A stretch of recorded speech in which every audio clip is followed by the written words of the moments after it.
The Puck Portfolio with Andy MacNeil. Hey, I'm Andy MacNeil. Welcome to the Puck Portfolio. I'm here on weekdays to provide NHL projections, betting advice, and strategies, and of course, picks throughout the NHL season. Today with me is Nick Martin from the Action Network's Line Change podcast. My buddy Nick from down in Calgary. We're going to look at Wednesday's slate today because there are 3 games, and I thought that, bringing a fresh set of eyes over here to help me pick apart this ugly slate would be helpful. But it turns out we're agreeing on what the best bet is for Wednesday, January 17th, and it looks like it's the Montreal Canadiens. The Canadiens 9-7-4 on the road, which is pretty respectable given where they are at in the standings. I think they've outperformed expectations here, and you look at their profitability against the betting line, and they have been profitable on the road. They're actually playing pretty well at 5-on-5 in the month of December, at least in comparison to where you would expect a team like that to be. But they're 3-7 in the month of January coming out of the holiday break. They've been particularly bad in at 5-on-5 in January, posting the second worst expected goals percentage in the NHL, according to Evolving Hockey. So we're seeing some opening numbers as high as 2-1. NorthStar Bets plus 170 right now. So maybe this one will eventually shift in that direction, and it might be a good idea to grab a price that we're seeing at some of these other shops. Several shops at plus 180, all the way up to plus 205. It looks like. But yeah, Nick, why do you like the Canadians at this price that we're seeing right now? Is it just purely a numbers play, or is there an angle here? They've actually done pretty well historically against the Devils over the last number of seasons, but like I said, this team's looked pretty rough. This is going to be one where I'm holding my nose and just hoping for the best. Yeah, I mean, it's not pretty, but I think this number, I mean, as with everything, we're always talking number, it's just a little too long. You look at what the Devils have done their last 10, they're both well below 50% in terms of expected goals. That's not overly surprising when you look at the way the roster's been cleared out. I mean, I've watched them quite carefully. I actually thought they played surprisingly well in Tampa and Florida, the Devils. But there's just way too much volatility around this team right now in a goaltending mismatch for me to see how this number makes sense.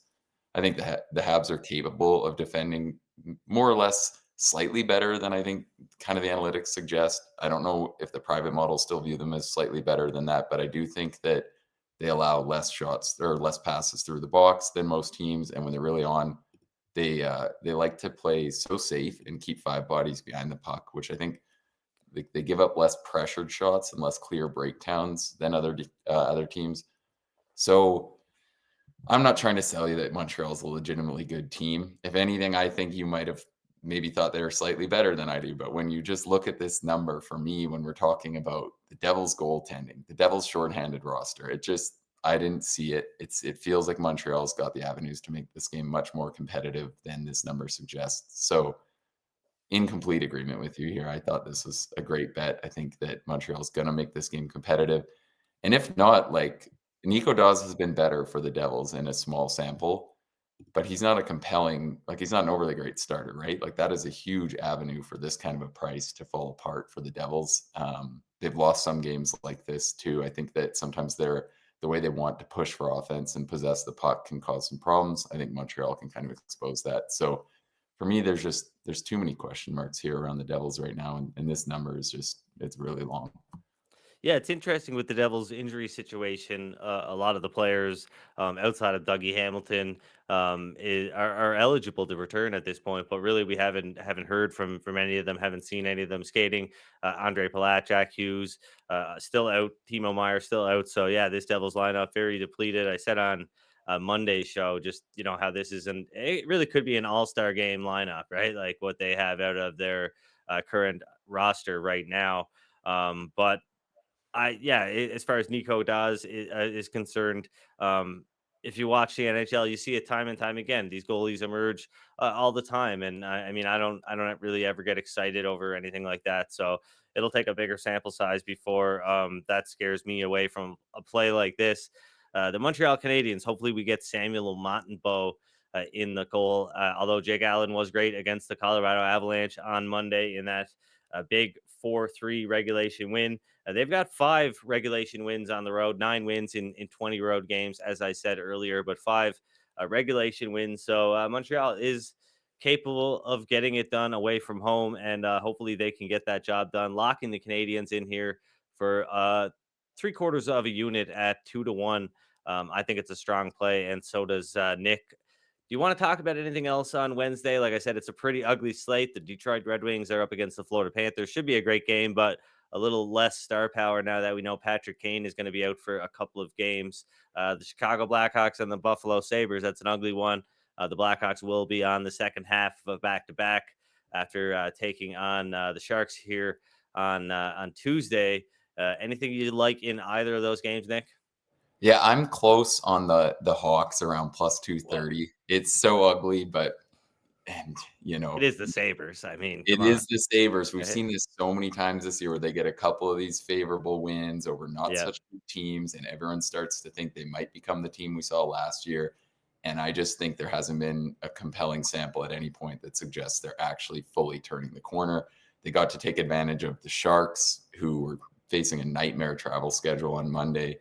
Feels like there's been a lot of wins like this where around Buffalo there gets a little hype generated that things are changing. I'm not so convinced they are. And then you look at the Chicago's game. It's scary. It could be a bit of a dead cat bounce, right? No one's trying to tell you that this roster, particularly up front, isn't a joke right now. They have played 3 really, really convincing games in a row, even if they were all losses. Like, I really think that the Stars game in particular on Saturday, they had the Oilers game, and then I can't remember what the third one was. Another good team, but they're all really, really good efforts where they hung around and could have fared better. I think that is kind of part of the reason we really saw them get steamed on Tuesday. We'll see how the game goes. They do have their decors healthier.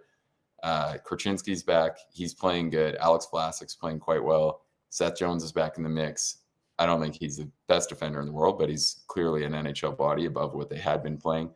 So it's so ugly. I hate betting on Chicago, but that one I kind of want to make a case for. Although, again, even scarier doing so without seeing tonight's game and in a back-to-back spot. But that just looks a little long for me for a team facing off against Buffalo. Yeah, I think I'm in agreement with you there. I thought the Sabres should be priced around 2-1. Not sure if I'm going to have enough conviction to lock that one in yet. But yeah, I think there's something to be said about like a coach like Luke Richardson, who I think the players really, really like and want to play for. He gives off pretty good vibes there in Chicago. So I'm not surprised to see that team kind of playing a little bit above their heads here this season, even though they are kind of looking like they're on the trajectory to be right there with San Jose in one of those bottom 2 spots. But yeah, it's there's hockey on Wednesday. Let's just say that. But there's a lot more hockey on Thursday. Unfortunately, it's a little bit too early to make any bets right now, with only a handful of sports books in obscure sports books that have some lines out at this point on Tuesday afternoon. But I know you wanted to talk about the Minnesota Wild, and they're an interesting case. I had the Wild actually on Monday to beat the Islanders. I know you've thought as well that the Islanders are pretty dreadful lately. I know our buddy Michael Leboff will at least admit that right now too, especially after Monday's performance. But I had the Wild on the money line, a small play. Didn't think they were going to run away with it by any means. But the New York Islanders, I was looking for them to score some goals as well. I had the over in that game, over 6, and didn't even get the push because the Wild win 5-0. So I was pretty disappointed in that one. But yeah, can't complain about the Wild right now, and they're heading into Tampa Bay on Thursday. Interesting matchup because the Lightning are a team that I know you're not very high on. I haven't been high on all season long. And Minnesota is a team that's been getting really great defense and goaltending right now. Plus, they've got some of their big guns coming back in the lineup. And, early signs suggest that you might like the Wild. Yeah, I think there's a pretty good chance I'll end up on the Wild here. And I think it's really an interesting note in terms of like handicapping numerous injuries and where the value actually lies. I thought that early on, and in particular the last game versus the Lightning opened in Minnesota at -130. And at the time, I was arguing aggressively that I thought that price was terrible given who was all out of the Wild's lineup. I thought that, we see this so often where I think one player can get overvalued, right? I think a lot of times, particularly two-way or offensive stars that aren't so good in their own end, I think can be overvalued in terms of projections. I think we might see the flip side of this now with Minnesota because they really were playing quite well in all areas under John Hines prior to that. Just what was a horrific string of injuries. They didn't have their top Yeah. goaltender. They didn't have Kaprizov. They didn't have Zuccarello for some of those games. They didn't have Foligno. The list goes on and on. They didn't have Brodin, who's quietly a needle mover. They still don't have Spurgeon, but I think when you actually couple together, like they had numerous AHL bodies going. They're playing big minutes. I still think they ran kind of bad in terms of some Why, puck luck. right? Why have we've been talking about Brock Faber, right? Like Yeah, I because mean, of these injuries. yeah, exactly. We've been talking about him, and he was playing so many minutes. And I still just think what's left in this roster isn't that bad. I think there's going to be a time to buy on them here. If like you saw so many of the, I don't think it was as much the handicapping community, but people questioning like what the hell was wrong over there. And I thought it was a pretty valid excuse how many bodies they were playing without.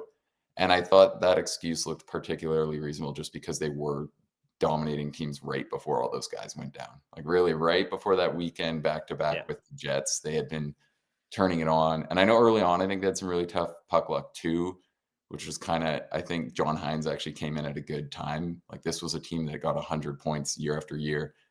And he just took over when they had a soft schedule coming up and they were already kind of analytically due for some pushback. So I think they'll get back to playing at a much more respectable pace. I'm not that high on the Lightning, and I think that there's a good chance that game will end up in target range. So, kind of got my eye on the Wild. They've been a team that I've ended up handicapping a lot this year. I think just with all the bounces, and it feels like there's been just market inefficiencies on them. So, You know yeah, what? And I think with the Wild, they are a team though that once they do start hitting their stride again, like they were before all of the injuries took place at that pretty much at the same time, really. I think they are a team that the market will shift on pretty quick. So if you do like the Wild, if you do agree with what Nick's saying here, like I do, I'm probably going to want to back the Wild here on Thursday against Tampa Bay because maybe in hindsight, if we look a couple of weeks down the road and we look back at this game, it might be one of those games where you're like, "Wow, I wish I went even harder on that game." But not suggesting that, but you know what I mean. In hindsight, yeah. we might look back and say, "Wow, that was a ridiculous price. I can't believe Minnesota was such a big underdog in Tampa Bay." Assuming the prices that other sports books open up to what we're seeing here at the opening numbers here on Wednesday. Yeah, the last note I'd kind of slide in there too. Like I wasn't that high on the Wild this year. We've heard so much talk about all the dead cap and how the roster's got holes if not. But I think the kind of main counterpoints that could prove relevant in the second half, where maybe they start playing better than people thought this roster was ever going to be, is that Marco Rossi's been really good and Brock Faber is a huge get on the back end. So if Spurgeon ever comes back and plays the way that he can, I think this roster actually has a little more upside than maybe it's been credited, which is maybe even lucky for Bill Guerin, really, when you think about some of the mismanagement that has gone on, I think. So it'll be an interesting side to watch. They're not a team that I'm necessarily picking to win the cup or anything, but in the short term, before they stabilize, I think there could be some overweighting on that recent sample of just far lesser play. For sure. Well, you're not going to get any argument from me. Thanks for joining me here on this short episode of the Puck Portfolio. Nick, follow Nick on Twitter. I think it's at Nick M underscore hockey. Is that right? I think so. Yeah, it might be time to shake up the old handle. Hey, Yeah, just something easy, man. You know, something that I don't have to guess about, and or I should have wrote it down. A good host I know. would write it down, but I'm not a good host apparently. So anyway, check Nick out on Twitter. Not nearly enough people following him. I know he's got a ton of followers on the Action Network app. So if you're on there, you can follow him on there. Great talking to you, man. I'm sure we'll do this again in the very, very near future. Good luck with your bets and hope to talk to you again soon. Awesome. Thanks for having me, Andy.